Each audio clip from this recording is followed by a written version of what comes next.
Bismillahirrahmanirrahim. Jenggot. Kemudian di sana ada orang-orang yang kemudian meragukan tentang sunnahnya jenggot, ya.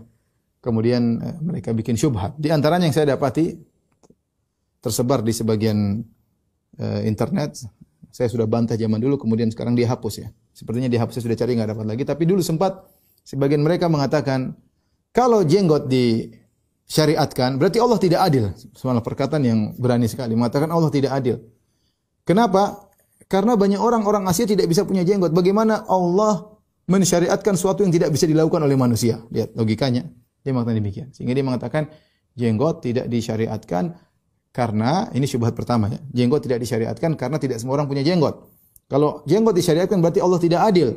Akan banyak orang-orang yang tidak bisa punya jenggot. Bagaimana bantahannya? Sangat mudah. Ya kalau tidak punya jenggot tidak usah dipaksa untuk punya jenggot. Ya. Apakah kemudian kalau kita mengatakan disyariatkan salat berdiri, kalau tidak berdiri tidak sah? Ustaz, bagaimana orang yang tidak punya kaki? Berarti Allah tidak adil dong. Orang tidak punya kaki tidak bisa salat. Ya salat tapi enggak usah berdiri. La yukallifullahu nafsan illa wus'aha. Ya. Allah tidak memberi luar kemampuan. Fattaqullaha mastata'tum, bertakwalah semampumu. Kalau orang tidak punya jenggot tidak wajib untuk punya jenggot, ya. Tapi jangan bilang syariat jenggot jadi hilang gara-gara tidak adil. Ini aneh. Ini tidak ada seorang ulama pun yang berdalil dengan seperti ini. Ini liar dalam berfikir. Liar dalam berfikir disampaikan oleh sebagian orang seperti ini. Subhanallah. Liar dalam berfikir sehingga membuat dalil yang tidak seorang ulama pun berdalil dengan seperti ini. Ya. Mengatakan kalau jenggot disyariatkan tidak adil. Ini bagaimana? Ya. Tentu ini adalah hal yang sangat aneh. Kita bilang kalau tidak punya jenggot ya sudah, sama. Haji. Kenapa Allah syariatkan haji? Betapa banyak orang tidak bisa haji. Kita Indonesia lebih banyak yang tidak bisa haji, tidak punya uang. Terus kita katakan Allah tidak adil mewajibkan haji sementara banyak orang tidak bisa haji. Ya kalau tidak bisa haji ya sudah. Kalau tidak mampu ya sudah, selesai. Kenapa harus mengatakan Allah tidak adil gara-gara sebagian orang tidak mampu? Sebagian orang tidak bisa punya jenggot, jangan dibilang Allah tidak, syariat tidak adil. Ya sudah, kalau tidak mampu, ya sudah. Ya sudah, ya. Ya sudah. Kemudian syubhat yang kedua, sebagian mereka mengatakan bahwasanya sekarang sudah berubah. Rasulullah SAW ketika menyuruh memanjangkan jenggot adalah untuk menyelisih orang-orang musyrikin. Khaliful majus, Rasulullah SAW mengatakan selisih orang majus. Khaliful musyrikin, selisih orang musyrikin. Khalifu ahlul kitab, kata Rasulullah SAW, selisih ahlul kitab. Kata mereka, illah ini sebab disunnahkannya jenggot sudah hilang. Sudah hilang karena sekarang orang-orang musyrikin juga berjenggot. Kata mereka demikian. Jawabannya mudah. Jawaban pertama, pernyataan kalian bahwasanya orang musyrikin sekarang sudah berjenggot tidak benar. Orang-orang penyembah matahari sampai sekarang tidak berjenggot. Orang-orang Nasara juga sampai sekarang tidak berjenggot. Yahudi kebanyakan juga tidak berjenggot. Yang berjenggot militan sebagian. Itu pun mereka kuncir jenggot mereka. Tidak sama dengan jenggot kaum muslimin. Dan di zaman Nabi SAW juga, Abu Jahal juga, Abu Lahab juga berjenggot. Ya. Tetapi ada sebagian kaum musyrikin yang tidak berjenggot. Orang Majusi. Tadi kita sebutkan, orang Yahudi berjenggot tapi mereka cukur. Kata Nabi, selisih mereka, jangan cukur, panjangin. Ya. Jadi pernyataan bahwa sekarang kondisi sudah berubah, orang-orang musyrik sudah berjenggot, omong kosong, enggak benar. Enggak benar. Sampai sekarang jenggot masih jadi bahan hinaan bagi orang Islam. Ya, bagi orang Islam, ya. Maka kita katakan kenyataan tidak menyatakan demikian. Ternyata masih banyak jenggot masih menjadi ciri khusus orang Islam, masih jadi ciri khusus orang Islam. Bahkan Yahudi yang berjenggot pun jenggotnya dikuncir atau dipelintir, ya. Kemudian bantahan kedua, ya. Bahwasanya sebab disyariatkannya jenggot ada beberapa, bukan cuma satu sebab. Sebab pertama untuk menyelisih orang musyrikin, yang kedua jenggot itu adalah fitrah. Kata Rasulullah SAW, asyrun minal fitrah, 10 fitrah di antaranya tadi fa'ul lihah, memanjangkan jenggot. Jadi fitrah, dan fitrah ini dikatakan fitrah tidak akan pernah berubah.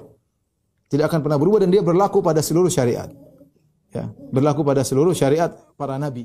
Kemudian syubhat ketiga yang sempat heboh beberapa waktu yang lalu.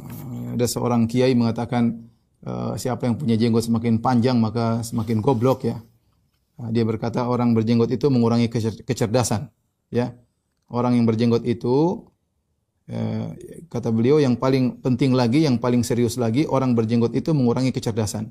Jadi syarat yang sebenarnya untuk mendukung kecerdasan otak ketarik oleh untuk memanjangkan jenggot. Ya. Kemudian dia menyebutkan, coba lihat Gus Dur tidak berjenggot, Nurkhalis Majid tidak berjenggot, Pak Quraisy tidak berjenggot. Yang cerdas-cerdas enggak ada yang berjenggot. Tapi kalau berjenggot emosinya saja yang meledak-ledak geger otaknya karena syarat atau syaraf yang untuk mensupport otak supaya cerdas ketarik ke jenggot. Semakin panjang semakin goblok. Ini perkataannya. Waliyadzubillah ya, ucap oleh seorang ya. Dan itu bantahnya sangat mudah ya. Kita bilang bahwasanya orang berjenggot sangat banyak ya. Kalau dikatakan orang berjenggot goblok, maka Nabi SAW berjenggot ya. Rasulullah SAW jenggotnya lebat. Sampai ketika ditanya, sahabat ditanya ya, Khabbab ya, akana Nabi SAW yaqra'u fi dhuhr wal asr, apakah Rasulullah SAW baca ketika salat asar dan salat zuhur, salat sirriyah? Kata Khabbab, na'am, iya. Qul nabi ayyi syai'in kuntum ta'rifun, dari mana kalian tahu Rasulullah SAW ketika itu baca? Kata Khabbab, bittirabi lihyatihi, karena jenggotnya bergetar. Ya, Rasulullah SAW jenggotnya lebat sampai orang di belakang bisa lihat jenggot Nabi dari belakang.